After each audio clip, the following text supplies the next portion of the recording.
আসসালামু আলাইকুম, বিসমিল্লাহির রহমানির রহিম। আমার প্রাণপ্রিয় আপু ও ভাইয়ারা, দেশ এবং দেশের বাহির থেকে যারা যারা আমার ব্লগ ভিডিওটা দেখছেন তাদেরকে অসংখ্য ধন্যবাদ। আর এই যে আমি বিরিয়ানি রান্না করতেছি, আর বিরিয়ানি রান্না করা খুব সহজ উপায়টা শিখে নেন যারা যারা পারেন না একেবারে, তাদের জন্য এই রেসিপি সহ ভিডিওটা করেছি।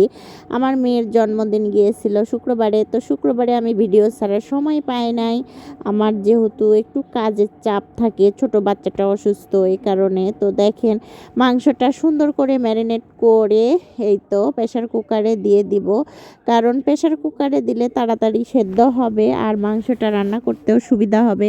আমি যেহেতু 2 বালতি কাপড় ধুয়ে এসে রান্না করতে লেগেছি, যুদ্ধ করে রান্না করছি। বর বলে গেছে, আর জুম্মার নামাজে গেছে, সেই মুহূর্তে বলে গেছে যে আমি এসে যদি রান্না করা না পাই তাহলে কিন্তু খবর হবে, আজকে ভাঙচুর শুরু করব। যেহেতু দেখে গেছে অনেকগুলো কাপড় ধুয়েছি, গোসল করতেছি, তো ও ভাবছে রান্না আজকে আর হবে না হয়তো। মেয়েদের কাজ তো মেয়েরাই বুঝবে। আমি 2 চুলা জ্বালিয়ে একদম অল্প কিছুক্ষণের মধ্যেই 30-40 মিনিটের মধ্যেই আমি সব কিছু হয়ে দিলাম, কারণ বিরিয়ানি রান্না করতে যারা এক্সপার্ট তাদের কিন্তু রান্না করতে সময় খুব কমই লাগে, আর অজানা মানুষের একটু সময় একটু বেশি লাগে। আর আমার বিরিয়ানি রান্না করতে খুবই মজাই লাগে, মাঝে মধ্যে করি। আমার ছেলেমেয়েরা যখন বেশি আবদার করে কিংবা জন্মদিন থাকে, সেই মুহূর্তে আমি একটু কাঁচামরিচের স্মেলটা নিতে ভালোবাসি, সেই জন্য আমি কাঁচামরিচ বেশি করে ফালি করে কেটে দিয়েছি যাতে একটু ঝাল ঝাল হয়। আমরা যেহেতু বাঙালি মানুষ, তো বাঙালি মানুষ বাঙালিয়ানা রান্না খেতেই পছন্দ করে। আমরা বিরিয়ানিতেও একটু ঝাল টাল না দিলে একটু খেতে খুব খারাপ লাগে, সেই কারণে আমি একটু ঝাল ঝাল হলে ভালো লাগে, সেই কারণেই দেই। তো দেখেন, ঝরঝরে বিরিয়ানি রান্না করার টিপস এই যে কি সুন্দর। ওইদিকে পোলাও রান্না করে রেখে দিয়ে অর্ধেকটা উঠিয়ে রেখেছি আর অর্ধেকটা নিচের দিকে আছে কড়াইয়ে। তারপরে যে মাংস দিয়ে এইভাবে দমে দিয়ে দেব। আর এভাবে কিন্তু বিরিয়ানি রান্না করতে খুবই সহজ হয়। আমি কিন্তু টক দই হাতে বানিয়ে এই বিরিয়ানিটা রান্না করছি। আমার কাছে যেহেতু কেওড়া জলের এক্সপার্ট হয়ে গেছে ডেটটা, সেই কারণে কেওড়া জলটা দেই নাই।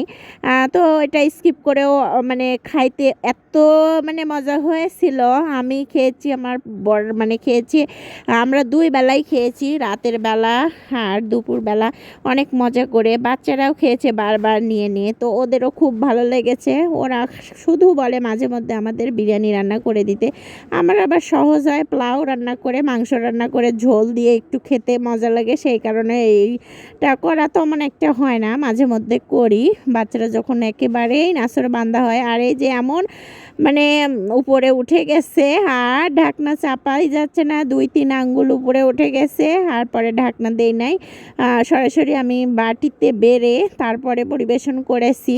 আর আমার যেহেতু বাসা বাড়িতে খাবো, সেই কারণে আমি আর অত সিরামিকের গামলা টামলা বের করি নাই। আমি ডাইরেক্টলি একদম গ্রামের পরিবেশে আমি গামলাই করে বেড়েছিলাম পোলাও, বিরিয়ানি। হ্যাঁ, বিরিয়ানি বলে বলে মুখে আসছে না, পোলাও আসছে। তো দেখেন কি সুন্দর, মাশাআল্লাহ, লুকটা দেখেন। লুক দেখলেই কিন্তু মনে হচ্ছে এখনই খাই। আমার তো এখনই খেতে খুবই ইচ্ছা করছে। আর মাংসটাও একদম খুব সুন্দর সেদ্ধ হয়েছে, একদম ছিঁড়ে ছিঁড়ে খাওয়া গেছে। আর এত সুন্দর মজার বিরিয়ানি, আমার বর আর ছেলে নামাজ পড়ে দরজা খুলে ঢোকেই বলছে, ওয়াও কি সুন্দর সেন্টে মোমো করছে বাসার মধ্যে। ওদের তো সেই মজা হয়েছে, খেয়ে দেয়ে খুব প্রশংসা। আম্মু এত টেস্টি হয়েছে বিরিয়ানি, তুমি মাঝে মধ্যে করবা। আর আমি তো বিরিয়ানি রান্না করে একটু আলু দেই বেশি করে, যাতে খেতে ভালো লাগে। আর এদিকে মাংস রান্না করছিলাম, যেহেতু শুক্রবারে একটু মাংস ঝোল তরকারি না থাকলে ভালো লাগে না। এটা হলো মাংস তরকারি, রাতের বেলা খাবো, সেই কারণে এই মাংসটা রেখে দিয়েছিলাম, এটা রান্না করেছিলাম। প্রেশার কুকারেরটা ওইটা দিয়েছিলাম বিরিয়ানিতে, আর এটা রান্না করব, কষিয়ে প্রেশার কুকারে দেবো, সেই কারণে এভাবে কষাচ্ছিলাম বিকেলের দিকে খাওয়া দাওয়া পরে। তো এই যে রাতের বেলা রান্না করতে আমার খুব খারাপ লাগে, সেজন্য রান্না করতেছিলাম। আর এদিকে মশলাপাতি দিয়ে দিয়েছি অলরেডি।